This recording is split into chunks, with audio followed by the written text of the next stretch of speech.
नमस्कार, मैं हूं वीरेश सिंह। आईटीआई के टॉक शो में आपका एक बार मैं फिर से स्वागत करता हूं और मैं ये तीसरी बार मुद्दा उठा रहा हूं स्कॉलरशिप का, मध्य प्रदेश का, जो बहुत जरूरी है। मैं ये मुद्दा इसलिए उठा रहा हूं माननीय शिवराज जी, मुख्यमंत्री जी, कि मेरे से सुबह से शाम तक 50-60 कॉल आते हैं स्टूडेंट के, और स्टूडेंट जो है तो मेरे से सवाल करता है कि सर, जब उत्तर प्रदेश में, महाराष्ट्र में, राजस्थान में, बिहार में, छत्तीसगढ़ में स्कॉलरशिप मध्य प्रदेश से ज्यादा मिलती है तो यहां पे क्यों नहीं मिलती है?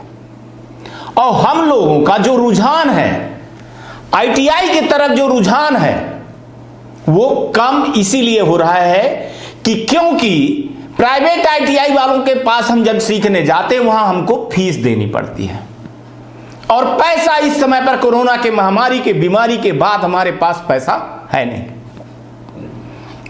गवर्नमेंट आईटीआई में लिमिटेशन है, वहां जो है परसेंटेज मेरिट बेस है, हम वहां नहीं पहुंच पाते हैं। लेकिन हम स्किल होना चाहते हैं, वास्तव में जो स्किल होना चाहते हैं उनको स्कॉलरशिप नहीं मिल रही है। शहर के लोग आकर के एडमिशन ले लेते हैं गवर्नमेंट आईटीआई में, गांव का बच्चा कहां रहेगा, कैसे रेंट पे रहेगा, क्या खाएगा, क्या पिएगा, क्या पढ़ेगा, उसके पास इतना पैसा नहीं होता है। मैं ये मध्य प्रदेश के लिए बात कर रहा हूं। शिवराज जी, आपसे अनुरोध कर रहा हूं, मामा जी आपसे, आप बहुत अच्छा काम कर रहे हो, मैं मान रहा हूं। आप लड़कों के मामा, लड़कियां आपको मामी कहती हैं। आज ही सुबह मेरे को 6:40 पे 3 लड़कियों का फोन आया, मैं सो रहा था। बोली, सर हम लोग सिलाई कढ़ाई करना चाहते हैं, हमारी 2 साल के बाद शादी है, शादी लग गई है, और उनकी सासू ने बोल दिया है कि आप सिलाई कढ़ाई जरूर सीख करके आना। बच्चियां परेशान थी, बोली सर कहीं एडमिशन करवाइए, बताइए। हमने कहा कि जो मुझसे होगा मैं वो करूंगा, और नहीं तो मैं अपने तरफ से पैसा दे दूंगा, आप सिलाई कढ़ाई जो है तो सीख लो, जो भी लगेगा। बोली नहीं सर, ऐसे तो मेरे से आता है, पर मैं सर्टिफिकेट लेकर के जाना चाहती हूं, क्योंकि सासू को यह भरोसा नहीं है कि मैं सिलाई कढ़ाई सीख करके आई हूं, कोई गवर्नमेंट का सर्टिफिकेट चाहिए। तो हमने कहा एडमिशन ले लो आईटीआई में। तो बोले इतना जो है तो 15-16 हजार, 20 हजार, 25 हजार रुपए फीस है प्राइवेट आईटीआई में, वहां हम कैसे दें? और अगर दें भी तो आने जाने का, रुकने का, यह सब खर्चा कहां बर्दाश्त करें? हम लड़की हैं, माँ बाप हमारे ऊपर उतना पैसा नहीं खर्चा करते जितना कि लड़कों के ऊपर करते हैं। मेरी भी 2 बच्चियां हैं, सुन करके ये मैं हैरान हो गया। और वीडियो जबकि मैं दूसरा बनाने वाला था, मैं लौट करके स्कॉलरशिप पे फिर से आ गया।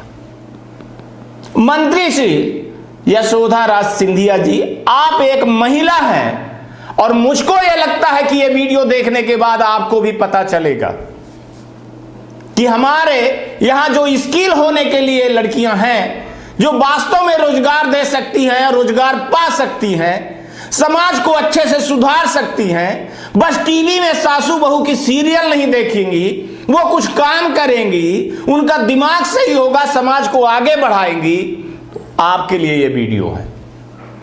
फिर मेरे से बात हुई एक ऐसे नौजवान से, अभिषेक हरसाना जी से। अभिषेक हरसाना एक एमटेक किया हुआ कंप्यूटर का स्टूडेंट है, एमटेक किया हुआ है कंप्यूटर से।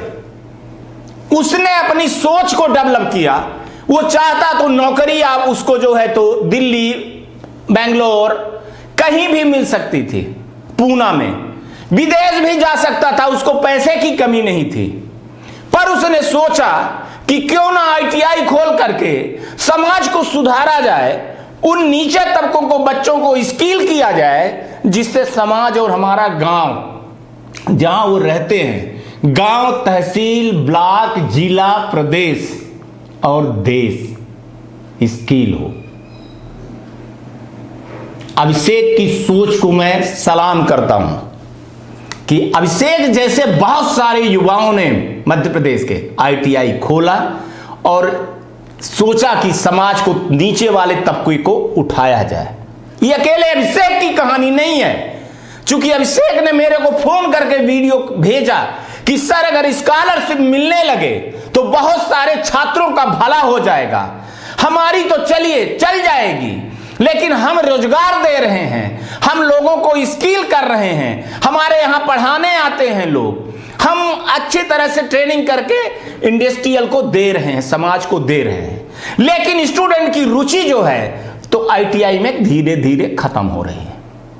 तो मैंने पूछा कि ऐसा क्यों, तो उन्होंने बताया सर एक तो ऑनलाइन एग्जाम का डर, दूसरा जो है सर एग्जाम दे दिए हैं 17, 18, 19, 20 के बच्चों का भी एग्जाम नहीं हुआ है, बहुत सारे बच्चों की नौकरी चली गई है इसी उसमें कि उनकी मार्कशीट आई नहीं, वो जहां काम करते थे तहां वो बोले थे कि हम अपनी मार्कशीट लगा देंगे। तो हमने कहा कि ठीक है, DGT को भी मैं वीडियो भेजूंगा और DGT से भी मैं बात करूंगा, देखूंगा, अब आवाज उठाऊंगा, क्योंकि ये जो शो है ITI टॉक शो मुख्यमंत्री जी, ये ईमानदारी से हम आवाज उठाते हैं, हम ITI की आवाज उठाते हैं, गवर्नमेंट की आवाज उठाते हैं, सरकार की आवाज उठाते हैं। हम एक वो हैं कि बीच के जो है तो हम समन्वय हैं, हम एक दूसरे से जो है तो जुड़े रहते हैं। सर कई ITI वाले नहीं आना चाहते हैं, उनको डर है कि कहीं हमारे ऊपर कार्रवाई ना हो जाए। चलिए ठीक है, उनका डर लाजिम है, हालांकि डरना नहीं चाहिए उनको। सरकार ऐसा या DGT या गवर्नमेंट ITI ऐसा कुछ भी नहीं करती, जवाब गलत होते तभी करते। तो माननीय मुख्यमंत्री जी, पहले आप ये थोड़ा सा अभिषेक के बारे में सुन लीजिए। एक M.Tech है, कंप्यूटर से नौकरी कर सकता था, लेकिन उसने सोचा कि अगर मैं ITI खोलता हूं तो मैं बहुत सारे लोगों को रोजगार दे सकता हूं। सरकार उतनी नहीं दे सकती है सर, कितनी आप रोजगार दोगे सर? रोजगार देने वाले को जो है तो उत्साहित करिए। और अगर ये स्कॉलरशिप मिलने लगेगी सर, तो ITI वालों को जो फाइनेंशियल स्थिति है सर वो सही हो जाएगी, और जब वो सही होगी सर तो ITI वालों को वो ट्रेनिंग देंगे, उससे जॉब मिलेगी, जॉब क्रिएट होगी सर। मैंने कई ITI वालों को बोला कि यार इस बार जब ITI आप लोग खोलना तो एक ट्रेड जरूर लो, वो है सोलर का। आने वाला टाइम जो है तो बिजली का बहुत बड़ा संकट है, तो सोलर से जो है सब्सिडी मिल जाएगी, बच्चों को जो है तो जॉब भी मिल जाएगी। नहीं मिलेगी जॉब तो बच्चे अपने से बल्ब ट्यूबलाइट बनाने लगेंगे। रॉ मटेरियल ITI वाले, तो सब ITI वाले बोले सर बिल्कुल इस बार जब पोर्टल खुलेगा तो हम लोग जो है तो सोलर का काम करेंगे और बच्चों को जो है तो रोजगार देंगे। और आपको भी ये करना चाहिए सर, आपको भी प्रोत्साहित करना चाहिए। लीजिए सुन लीजिए पहले अभिषेक हरसाना जी का क्या कहते हैं। बोलिए अभिषेक जी, सुन रहे हैं हम आपकी वीडियो, बोलिए। साथियों, मैं अभिषेक सिंह। नमस्कार नमस्कार नमस्कार। समस्त ITI टॉक शो को सुनने वाले साथियों को बहुत बहुत नमस्कार और बहुत बहुत धन्यवाद वीरेश सिंह भाई साहब का, जिन्होंने ITI टॉक शो के माध्यम से समस्त संचालकों एवं छात्रों की समय समय पर बात उठाई है। जी जी जी जी। उनकी मांगों को अधीनस्थ अधिकारियों एवं मंत्रियों के सामने ले जाने का कार्य किया है। अभी इस समय हमारे सामने बहुत बड़ा मुद्दा जो है वो छात्रवृत्ति का है। जी जी मध्य जी। प्रदेश में जो छात्रवृत्ति छात्रों को प्राप्त हो रही है ITI में, वह और राज्यों में ITI के छात्रों को जो प्राप्त हो रही है उससे बहुत कम है। जैसे कि राजस्थान और उत्तर प्रदेश हमारे निकटवर्ती राज्य है, वहाँ पर छात्रवृत्ति की राशि जो है वो बहुत अच्छी है। 12 से लेकर 16,000 रुपये वार्षिक रूप से उन्हें छात्रवृत्ति के रूप में मिल रहे हैं। और जो व्यक्ति निम्न आय वर्ग में आता है, चाहे वह किसी भी कैटेगरी का हो, उसको भी छात्रवृत्ति प्राप्त हो रही है। मैं ITI टॉक शो के माध्यम से हमारे मुख्यमंत्री और हमारे राज्य के मंत्री कौशल विकास, उनसे निवेदन करना चाहूँगा कि छात्रवृत्ति का ये मुद्दा हमारे राज्य का, हमारे छात्रों का बहुत बड़ा मुद्दा है। इसको आप लोग हल कराने का प्रयास करें और छात्रवृत्ति का जो राशि है जी उसको बढ़ाने का प्रयास जी जी जी, ताकि छात्रों में कौशल विकास के प्रति रुझान, ITI करने के लिए रुझान बढ़ेगा, तो तो आप सभी का बहुत बहुत आभार होगा। धन्यवाद। जी अभिषेक जी बहुत बहुत धन्यवाद आपका, बहुत बहुत धन्यवाद। और आप अपना ख्याल रखिएगा, आसपास थोड़ा सा ख्याल रखिएगा। और इस कोरोना के महामारी की बीमारी में मैं जानता हूं कि आप थोड़ा सा सोशल वर्कर भी हैं, तो लोगों को प्रोत्साहित करिएगा सर कि वो टीका लगवाएं, और पानी के बचाव के लिए भी कुछ करिएगा सर, और पौधे लगवाइएगा। और बहुत बहुत आपका संदेश जो है तो बहुत अच्छा था, और मैं इसको माननीय मुख्यमंत्री जी भी सुन रहे हैं। और तो चलिए, ये थे अभिषेक जी। अब मुख्यमंत्री जी आपने ये सुन लिया होगा, मेरे को लगता है, और सिंधिया जी आप भी नहीं सुन लिया होगा। मेरा कहने का मतलब ये है कि अगर ऐसा, देखिए क्या है कि कोई बहुत बड़ा इशू नहीं है, ये आपके हाथ में है। और कई बार आईटीआई वालों ने प्रयास किया, लेकिन डर गए, उनको डरा दिया गया, वो आवाज नहीं उठा पाए। तो मेरा कहने का मतलब है कि आपको पता नहीं कैसे आज मेरे को फील हो रहा है कि उन लड़कियों की बात सुन करके मेरे को बहुत असहज महसूस कर रहा हूं मैं, कि समाज में अभी भी ऐसी बहुत सारी बुराइयां हैं। जो छोटे तबका हैं उनको सुधारने के लिए मैं आपको बता दूं, स्किल करने के लिए अगर आईटीआई वाले, प्राइवेट आईटीआई वाले आगे आ रहे हैं सर,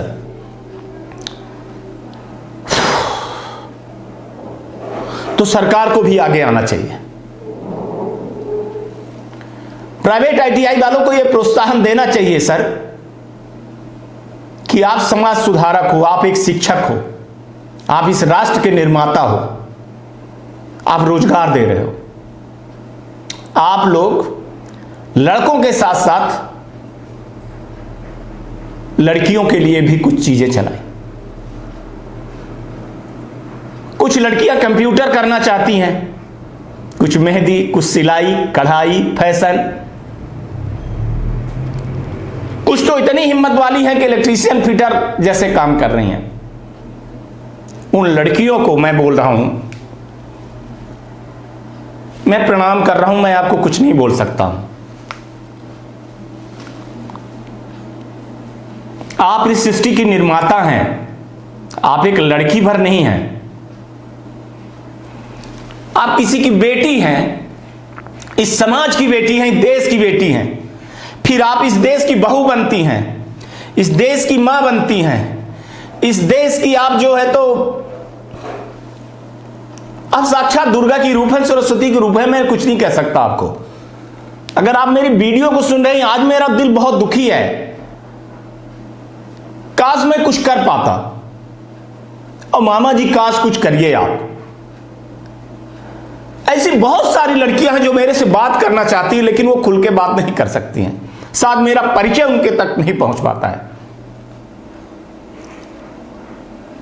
स्कॉलरशिप मिलना चाहिए सर, बहुत जरूरी है। इस समाज में बुराई हटाने के लिए सर स्कॉलरशिप, बच्चियों को आगे बढ़ने दीजिए, इनको रोकिए नहीं सर, इनका विकास मत रोकिए सर। ये अपने पैर पे खड़ा होना चाहती हैं, ये नहीं चाहती है कि टीवी पे हम सीरियल देखें और शाम को पति का आने का इंतजार करें, और ना ससुराल की हम ताने सुने। ये समाज की, देश की तरक्की में भागीदार बनना चाहती हैं सर। इससे आगे मैं क्या कहूं आपको, आप समझदार हो, इस सूबे के सरदार हो, आप राजा हो, माई बाप हो। इन प्राइवेट आईटीआई वालों का कोई दोष नहीं है सर, दोष सरकार का है। खुल के कह रहा हूं सर, दोष सरकार का है। मैंने बोला सर कि ये स्कॉलरशिप ऐसे दे दिया जाए। मानता हूं कि अधिकारियों ने आपको जो रिपोर्ट दिया है वो गलत रिपोर्ट है सर। मैं 50 बार बोल रहा हूं कि उन्हीं को स्कॉलरशिप दिया जाए सर। जो रजिस्ट्रेशन पहले हो उसकी लिस्ट लेकर के वो जाएं, स्कॉलरशिप ऑफिस में जमा करें कि हमारे यहाँ ये बच्चे इतने लगभग जो है तो एडमिशन ले लिए। जब परीक्षा हो जाए और परीक्षा जब पास हो जाए तो वो लिस्ट लेकर के आईटीआई वाला जाए और उतनी जो है तो स्कॉलरशिप ले आए। वो 6 महीने का नुकसान सहने के लिए तैयार है सर। किसी तरह से वो पढ़ा लेगा, लेकिन जो उसके पास स्टूडेंट है उसको स्कॉलरशिप मिलनी चाहिए। ये मैं बार बार कह रहा हूं। अभी कई आईटीआई वालों का मैं इंटरव्यू लेकर के आपके पास आऊंगा। आप कहेंगे तो मैं कहिए तो स्टूडेंट का एक पूरा हुजूम खड़ा कर दूं। इंटरव्यू लेते लेते मैं थक जाऊंगा। मैं नहीं चाहता। मैं उनकी सबकी बात आप तक पहुंचा रहा हूं। आज तक के लिए इतना ही। आप लोग अपना ध्यान रखिएगा, आसपास घर का ध्यान रखिएगा, पौधे लगाइएगा, पानी बचाइएगा, और हाँ हो सके तो यार अपने मोहल्ले में जहाँ पे आप आईटीआई चलाते हो वहाँ कोई गरीब लड़की है और अगर वो कंप्यूटर सीखना चाहती है, चूंकि आपके पास आईटी लैब है, भले वो आईटीआई नहीं करना चाहती है तो 2-3 महीने का कोर्स तो उसको आप लोग फ्री करवा दीजिएगा। कंप्यूटर है, सारी चीजें हैं। ये इतनी बात मेरी प्राइवेट आईटीआई वाले मान लीजिए। एक ऐड या एक संदेश दे दीजिएगा। 2 या 4, 5 आईटीआई 5 लड़कियों को भी आप मदद करेंगे, ऐसे कंप्यूटर सिखाएंगे। ये लड़कियां अपने घर की हैं, बहन है, अपनी बेटी हैं, अपने इस देश की बहन बेटी है, इस देश की माँ है।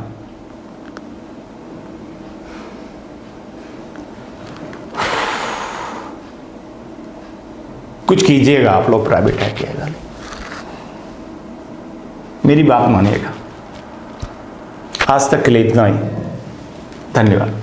जय हिंद, जय भारत।